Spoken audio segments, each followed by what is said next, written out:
Lord Yoshii Toranaga is one of the main characters, if not the main character that we follow in this epic new show called Shogun. This show isn't really like any other, in the sense that it's based on a mini-series that was based on a book that was released in the 1970s that is based on real events that occurred in history. So a lot of the characters that we're seeing in the show have been depicted before, the story has been told, but what's most interesting is that these are fictitious depictions of real people. I delved into the real John Blackthorne last week, which was pilot William Adams, and I thought it was only right to do the same to Lord Yoshii Toranaga, who's based on Tokugawa Ieyasu. Like I did with William, I'm not going to go into the deep backstory of their upbringing and childhood, but instead I'm mainly going to be focusing on the time period that the show is set in and provide a comparison. So let's jump into it. Here is Toranaga's real story explained in Shogun. Just to let you know, this video will contain spoilers. As this is based on real history, it will likely have the outcome of what the show's building towards, so if you don't want it spoiled, then maybe this video is not for you. I just want to give you a heads up. The rivalry between Toranaga and Ishido. The feud between Toranaga and Ishido is something that seems to be at the heart of this show, and it looks like a civil war is brewing and on the cusp of erupting.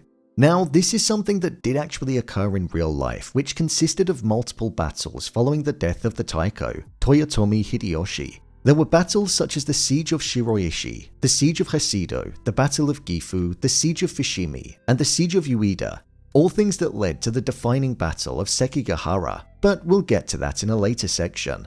Like in the show, following the Taiko's health being in decline and him eventually dying due to his illness, he granted power over to the Council of Five Regents with the intention of ruling on behalf of his son until he became of age. However, with all of the regents looking to have higher ambitions than the others and having opposing views, a battle for power was present amongst them all, and Ieyasu Tokugawa was making his ambitions clear. Where following the death of the Taiko, Ieyasu led an army to Fushimi and took over Osaka Castle. As well as this, Ieyasu was making alliances with different daimyo and ones that were opposed to Hideyoshi, the former Taiko. All of this occurring was something which angered, annoyed, and frustrated the remaining regents and led to the direct opposition to him being formed, something which was led by Ishida Mitsunari, the real-life person that Lord Ishido is based on. Like we've seen in the show, with Ishido having a motive and a burning desire to eliminate Toranaga as he viewed him as an opposition, this is something which occurred in real life too.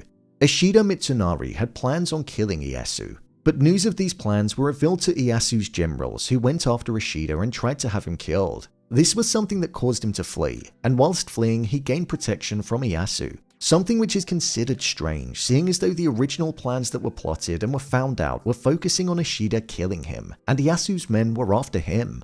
It's said that Tokugawa protected him because he viewed him as a weak opposition, and that he thought it would be better for him to be alive and be leading the enemy forces because he thought that he'd be able to win against him, rather than him being killed and then one of the other regents being put in his place. So it showed signs of how confident he was as a person and also as a strategist, two key characteristics of the individual. With Ishida eventually going back and leading the Western Army of Men, which resulted in him capturing Fushimi Castle, and Ieyasu's Western Army taking Gifu Castle. The final battle to determine the fate of the ruler of Japan was going to occur, the Battle of Sekigahara.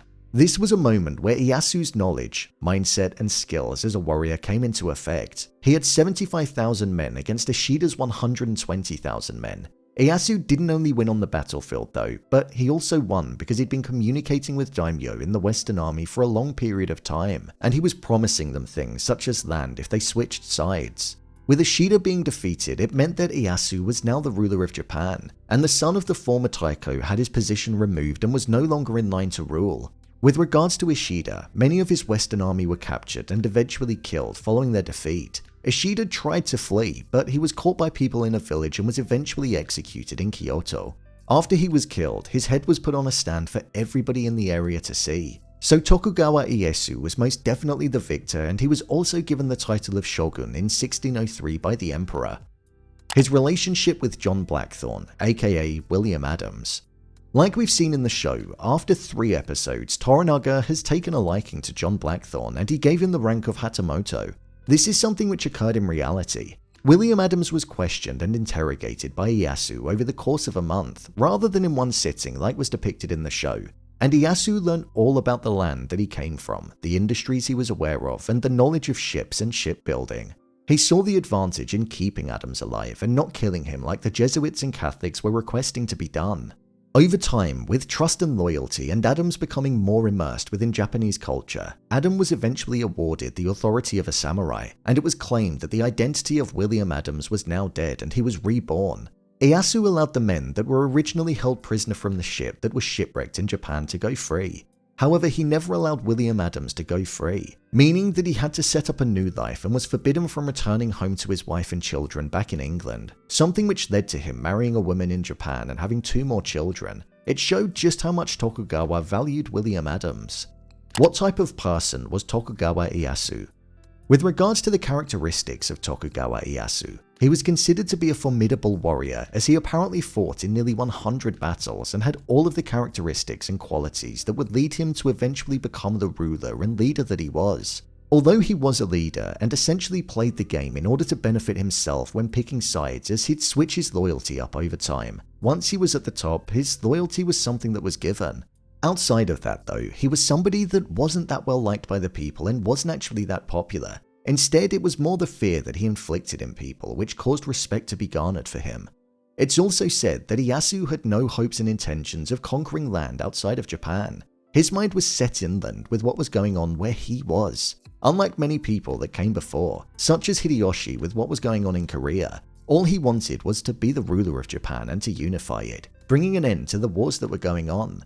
Within the show, we've seen that Toranaga is somebody that isn't a religious person when it comes to forms of Christianity. He's also relatively passive-aggressive when he speaks to Mariko about her god. His distaste for the Catholics is something which is also present in the show, which is probably why himself and John Blackthorne have been able to form some kind of mutual relationship and respect of understandings in the first few episodes. This was something which was similar within real life too. Ieyasu was said to have put up with Christianity during his time as ruler. However, several years later, after the time period that we're seeing the show set in, we're obviously seeing events from 1600. However, in 1613, more and more Christians were being persecuted, and he eventually banned Catholicism the year later in 1614. Throughout Ieyasu's life, he had 2 wives but had 20 concubines and 16 children, along with many others that were speculated to be his. It seems like the show is staying true to the historical events that occurred in reality. I've not seen the 1980s series and I've also not read the book, but I'm going to try and watch the 80s show. So I'm just comparing this show to the research that I've done on the real historical events.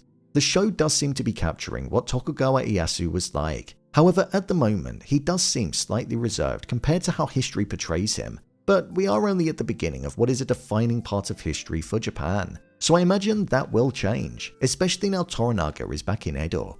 So, there you have it, Toranaga's real story in Shogun Explained. Let me know if you want to see this done for any other characters in the show. I've done John Blackthorne, so maybe I could do Ishido or Mariko. Let me know which one you'd prefer to see.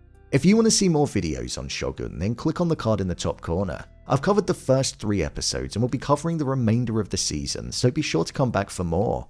How do you think this show compares to the 1980s miniseries? Let me know your thoughts in the comments below. Thanks for tuning into the video and I'll see you in the next one.